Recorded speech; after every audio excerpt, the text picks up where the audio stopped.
Cam छो public. तो आज हम करने वाले हैं मार्जिनल प्रोबेबिलिटी डिस्ट्रीब्यूशन के एग्जाम्पल। तो देखते हैं मार्जिनल प्रोबेबिलिटी फंक्शन में कौन सा एग्जाम्पल हमको दिया गया है। तो आज मार्जिनल प्रोबेबिलिटी फंक्शन में हमको एग्जाम्पल दिया हुआ है कुछ ऐसा।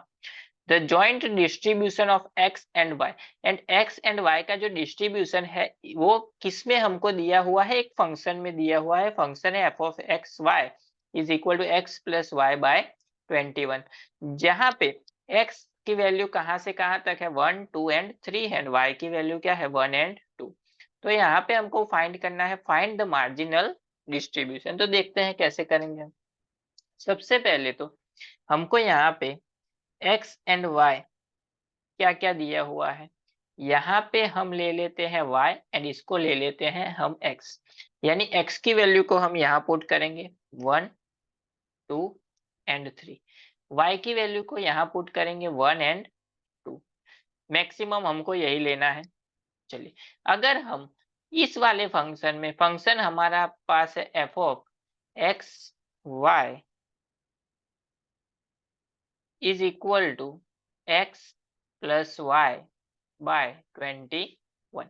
चलिए, अगर x की जगह पे 1 लेते हैं और y की जगह पे 1 लेते हैं, यानी 1 प्लस 1 2, 2 बाय 21, तो यहाँ पे आ जाएगा 2 बाय 21।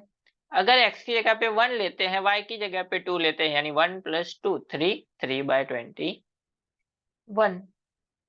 सिमिलरली 2 x एक्सिस पे x पे 2 y पे 1, यानी कि 2 plus 1 3, 3 by 21।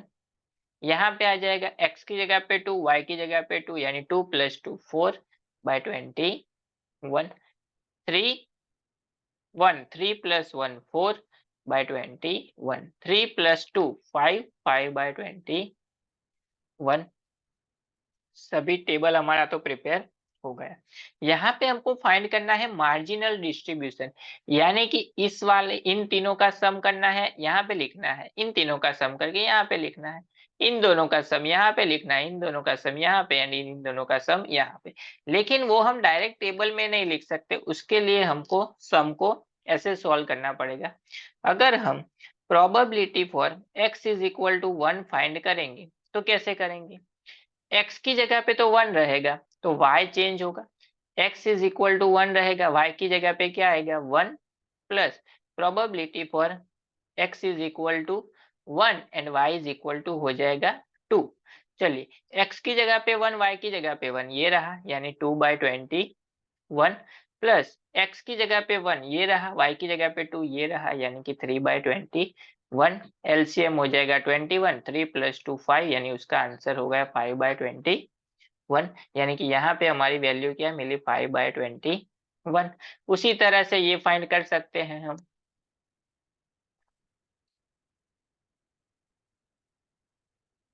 Probability for x is equal to 2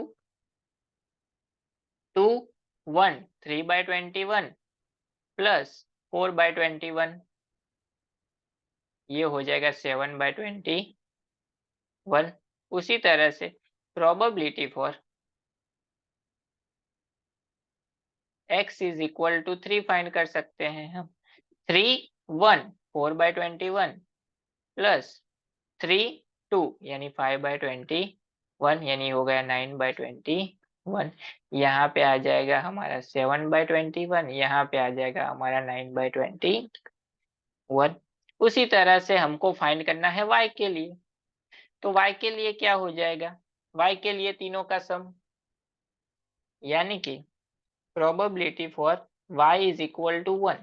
y की जगह पे 1 ले लेते हैं एंड 1 1 1 2 1 3, तो ये हो जाएगा 2 बाय 21 3 बाय 21 प्लस 4 बाय 21, यानी कि यहाँ पे आज 2 by 20 plus 3 21 plus 4 by 21। LCM हो जाएगा 21, 2 प्लस 3 5 प्लस 9 प्लस 4 9, यानी इसका आंसर होगा 9 बाय 21, यानी यहाँ पे आ जाएगा हमारा 9 बाय 21।